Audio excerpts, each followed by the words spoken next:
Yeah, I think so, Paul. Again, I'm really happy with just their attitude to games. I thought, 3 weeks ago we were a bit away from where we should have been in that area, and since then they've been really good. Again, it was a bit of a grind there early for us, this afternoon, and even we didn't really sort of kick clear until late. So it was always going to be a tough game here today, and it always is at Bellamy. But with the old boys reunion and honouring Steve Folkes, it was always going to be an emotional time for the Bulldogs. So we knew they'd come out and with plenty of effort as well, and they did. So I was really pleased with our guys. Today we lost Dale early, and so for our forwards name up like they did for 80 minutes, I thought that was a real good performance. So happy with their effort at the moment. I still think we can sort of do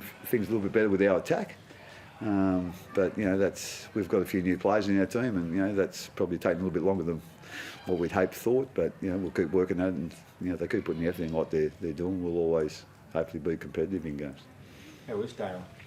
Yeah, no, he's fine actually. I usually, not usually, but sometimes when they do, have an HIA and they don't come back, they're a bit groggy or a headache, whatever. He's fine, so he must have been right on the borderline. But it's obviously better to be safe than sorry, and I think that's probably what happened today. But he's as good as gold. What about Jerome Hughes? I mean, it looked like a pretty nasty sort of. Yeah, it's a big cut. Yeah, and again, he showed a lot of heart. To play out the game as well.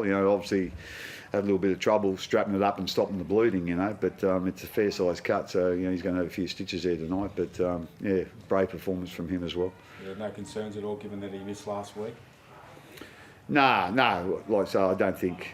Yeah, I don't think there was any problems with the HIA. Obviously, he's copped a knock in the head, but so. That's a good question. I didn't think of that, but but obviously, he was okay, from our trainer, obviously, but obviously the HIA official on the sideline didn't think there was too much to it either. So, but he's really good in the dressing room now. He's just, I think he's a little bit scared of getting a needle in his forehead actually, but other than that, he's okay. Just on Dale, it's unfortunate he didn't get a chance to, I guess, show what he's got today, but do you think he's done enough to push for that Origin debut? No, I do. I think everyone knows what my opinion is on Dale Finucane, and I think he should be in the team. But that's just my opinion, and other people have got other opinions. So, like I said, I'm not critical of a lot of good players to pick from for Origin. But I see him week in, week out, and not only in games, we see him during the week, and what a wonderful leader he is, and like a team man. He's just one of the best team men I've ever been involved with, and certainly as a player.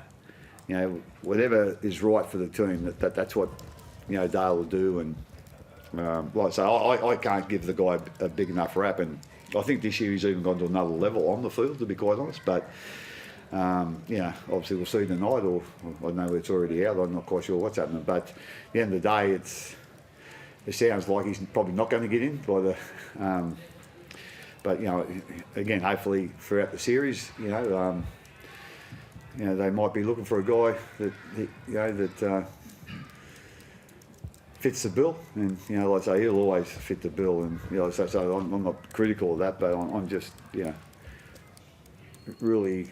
I really feel for him, because he really wants to play Origin. They all do, obviously, and like I say, I can't give him a big enough rap, and hopefully I'm wrong, and hopefully he does get picked in the Origin side, but I don't think he's going to be in the first one by the sound of it. What about this time of the year, Craig? Do you feel for both? Obviously, you got players from different states. Like, how do you? I've been doing this for sort of a fair while now, and going back to the late 2000s, we used to have 8 and 9. In Origin. So these days we don't get quite as many. I think we'll probably have 4 this year by the sound of it. But I used to, I suppose, watch Origin with me fingers crossed. That they don't get injured and whatever. But I've never ever hoped that somebody doesn't get picked. To me, it's the biggest thing in our game, Origin, and I want my players to play in it. because they want to play in it. And I know as a player, I would have loved to have played Origin. I wasn't good enough, but so I'm not going to try and stop any of our players playing Origin, or or having a negative, saying something negative about them, say the selectors won't pick them. At the end of the day, we as a club are very proud of when our players get picked for Origin and they play for Origin. And like I say, it puts a bit of, like all clubs, it puts a bit of a strain on you, throughout that period, because you're probably missing for a game or two, and then when they do come back, most of them take a little while to get back into their best form. It's tiring, It's not only tiring physically, but it's that big a build-up these days. It takes a fair bit out of them emotionally as well, So, but like I said, like we want our players to be picked for Origin, and the more the better. And so like I say, that there's we're never going to stand in the way of our players playing any sort of rep footy, but especially not Origin. What about How do you see the comp this year, Craig? Like, trying to pick a round of winners is just about impossible. Every game is almost an upset. There's a few that are standouts at the top of the ladder, but like after 11 rounds, do you think a lot of people were saying that there was probably 3 teams that were the standouts, and now it seems, well, if they turn up with the right attitude, there's probably 6 or 7 that can challenge anyone, like Newcastle did against the Roosters. That's and you have a look at that game, and I didn't see all of it. I must say, I've seen parts of it, but obviously Newcastle are playing well, and they play well, and obviously Ponga and Mitchell are playing out their skins, so they're in a rich vein of form at the moment. But then you have a look at the Roosters, but they didn't have their 2 halves. Well, they lost Kiri after 10 minutes, and they haven't got no Jake Friend. So how much that's going to have a fair bit of influence on how they perform. But I think I don't really want to use a whole heap of energy sitting down thinking about it, Paul, because I reckon it's a waste of time, because next week I'll have a different opinion if I sat down and thought about it again, So we just try and look after ourselves and get through it. But as you say, I think what you're sort of leaning to, like, there's a split there in the in the top 3 or 4 or whatever it is now. Like like I think the Raiders and Manly were sort of 4th and 5th there not too long ago, and now there's probably a 4 to 6 point split between the top 2 and those teams. So it can change really quickly, without a doubt. But the thing, I think that the thing that probably some clubs can take a lot of heart out of, Souths have had obviously they're on top of the comp, and they're winning games in all sorts of different ways. But they've had a whole heap of injuries.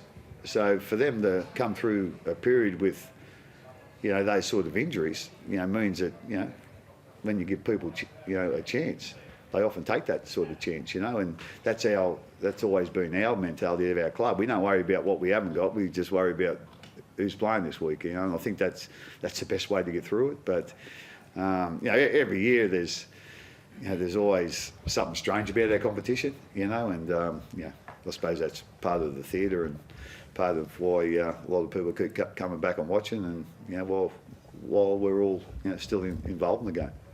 good time to have the bye, Craig?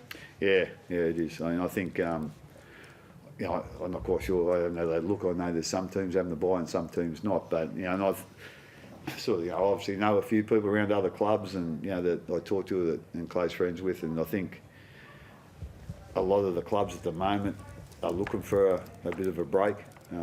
It's been pretty hectic, and it always is. Like first 10 rounds, 11 rounds, but it just seems to be this year that there seems to be a few more injuries, and seems to be there's a few teams that are looking a little bit jaded, a little bit tired. I know a couple of our players that are looking a little bit jaded and a little bit tired is more so the younger guys that have come into the squad that have probably over the last year or two they've played probably 3 games a year or 5 games a year, but this year they've played 8, 9, 10 in a row, and it's all exciting when you're in the team for good, and for 5 or 6 weeks again that's exciting and you get up, but when you get past that, when you're not used to it, it turns into a grind.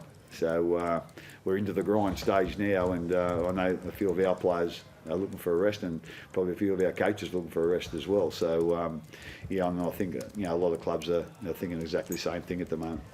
It's underestimated too. Like City Country that used to be around used to give the players, I think, a much earlier rest than usual. like we're 11 weeks in, it used to be 6 or 7 weeks. Yeah, I think it was 6 or 8 rounds at most. I mean, then we used to have a week off, unless you played, City Country. So that's not around now, and it's a funny thing. And then obviously with round Origin, when you get a bye, I think it's about 2 or 3 weeks later you get another one. So you'd like that to be spread out a little bit more, but having said that, that's just the way it is and the way Origin is, and everyone's got to adapt to that. But I'm pretty much sure that there's a whole heap of clubs looking forward to a little break this week.